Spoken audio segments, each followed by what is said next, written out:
Kawaii Buddy present. Hurrah!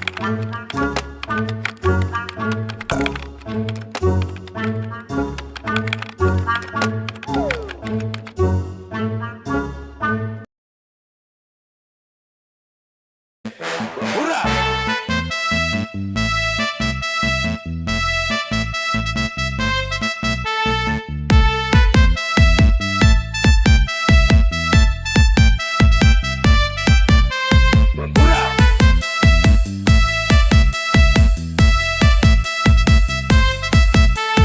Hurrah! Ladies and gentlemen, please welcome by DJ Otis Remix. Великой Победы! Ура!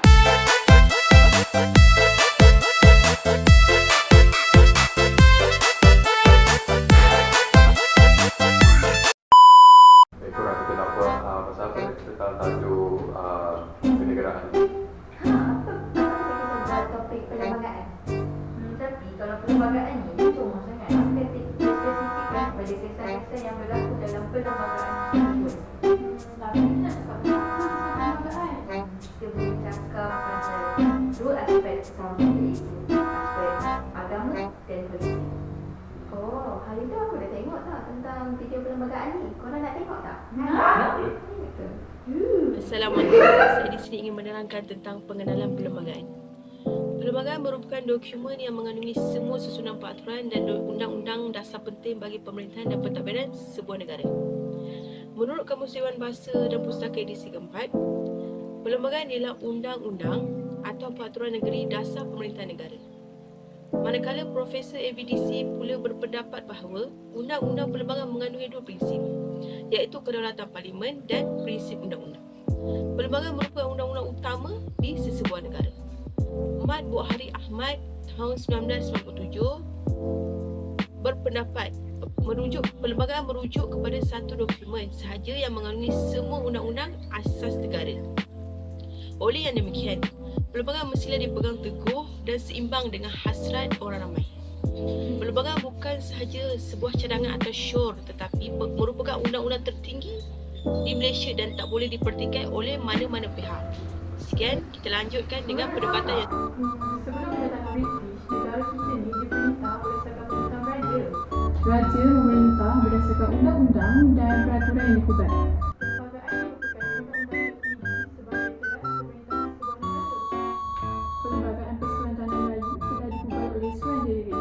Ini bermula apabila memorandum perikatan telah diserahkan kepada Suruhanjaya dan dianggap sebagai satu memorandum terbaik kerana gambarannya yang jelas tentang tiga kaum iaitu Melayu, Cina dan India. Kaum Melayu dan non-Melayu bersetuju atas beberapa perkara yang sangat penting. Kaum Cina dan India telah menerima hakikat tentang sejarah negara ini dan mengakui hak keistimewaan orang Melayu. Perlembagaan yang dibuat oleh Suruhanjaya ini diiktirafkan sebagai Perlembagaan Persekutuan Tanah Melayu mulai tarikh kemerdekaan negara iaitu 21 Ogos 1997. Oh, menarik juga perlembagaan ni. Kalau macam aku tahu pasal yang pasal politik ni.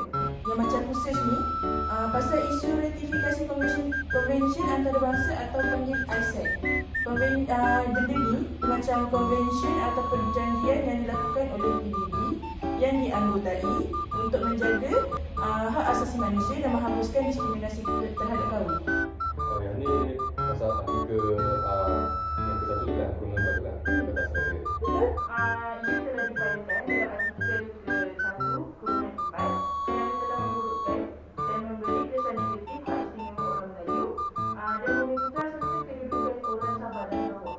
Yang kedua pula, isu hak otonomi Sabah dan Sarawak yang menyuarakan rasa tidak puas hati tentang negaranya yang ketinggalan jauh dari aspek pembangunan daripada negeri-negeri lain. Yang seterusnya, isu nombor parti di mana perbuatan seseorang ahli politik yang berpindah kesetiaan daripada satu parti ke satu parti yang lain. Jadi isu Sabah dan Sarawak ni dia mereka bersandar kepada pernyataan untuk mengembalikan status Sabah dan Sarawak yang berteraskan MA 63 ni, sorry. Jadi isu Sabah dan Sarawak ni dia mereka bersandar kepada pernyataan untuk mengembalikan status Sabah dan Sarawak yang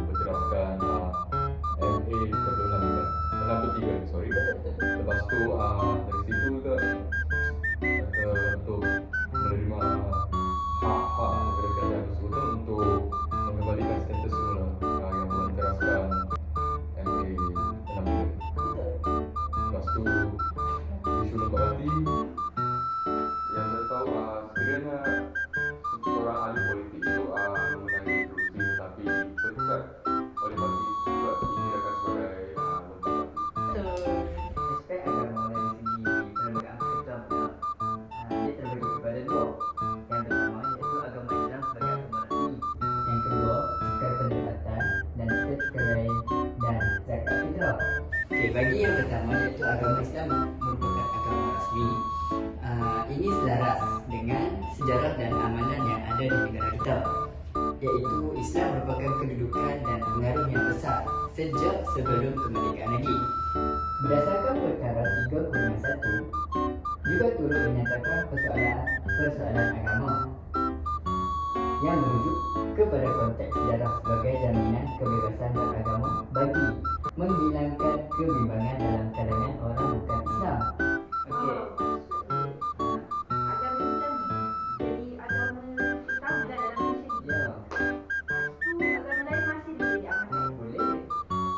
Tapi dia boleh tu ajak orang Islam masuk agama itu. Oh, kalau orang Kristian, contoh orang Kristian mengajak orang Islam masuk agama mereka, itu tidak dibenarkan.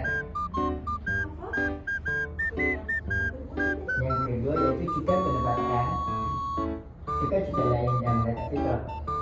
Cukai pendapatan dan cukai lain dikenakan kepada semua orang di Malaysia. Akan tetapi zakat fitrah dia khususkan kepada orang Islam sahaja. Hal ini kerana hasil pengutipan zakat fitrah berfungsi sebagai perlindungan kepada orang yang tidak berkemampuan untuk meneruskan kehidupan seperti fakir miskin dan anak yatim. Maksudnya cukai dan zakat fitrah dia dah beza dia. Zakat fitrah ni dia boleh maksudnya jadi manfaat juga untuk orang Islam je sahaja ataupun untuk semua. Kalau zakat fitrah ni yang berkhususkan kepada orang Islam. Jadi, sebagai rumusan, Perlembagaan Malaysia adalah undang-undang bertulis yang memberikan pelbagai kepentingan kepada kita sebagai warga negara Malaysia. Kewujudan perlembagaan sebagai asas undang-undang sememangnya mempunyai peranan yang sangat penting dalam membentuk pemerintahan negara. Namun begitu, perlembagaan Malaysia juga mempunyai kesan dalam berbagai aspek, dari segi aspek politik dan agama. Oleh itu, kita sebagai rakyat Malaysia sewajarnya mematuhi undang-undang yang termaktub dalam perlembagaan Malaysia kerana ia menjadi dasar kepada pembentukan sistem demokrasi berparlimen di Malaysia. Melalui perlembagaan, setiap warga negara sama ada pemerintah atau rakyat mendapat hak masing-masing dan pembinaan yang sewajarnya. Dewan Negara meluluskan rang Undang-Undang RUU Pindaan Perlembagaan berkaitan Perjanjian Malaysia 1963 MA 63 selepas mendapat sokongan majoriti 2/3. Sokongan daripada 49 senator itu diperolehi menerusi 2 kali undi belah bahagian masing-masing pada bacaan kali kedua dan ketiga seperti ditetapkan perkara 159 Perlembagaan Persekutuan. Peranan Perlembagaan Persekutuan adalah untuk menjaga dan memelihara keharmonian serta kestabilan dalam negara.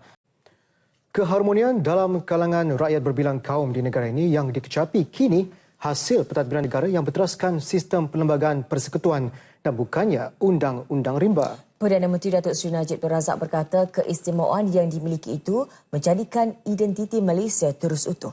Terus berpegang kepada perlembagaan negara dan toleransi tanpa sifat syakwa sangka. Menteri Jabatan Perdana Menteri Tan Sri Joseph Kurup mahu golongan belia terus memperkukuhkan pegangan tersebut dan sedia berkhidmat dalam komuniti. Sekian daripada kami, Kumpulan 9. Terima kasih.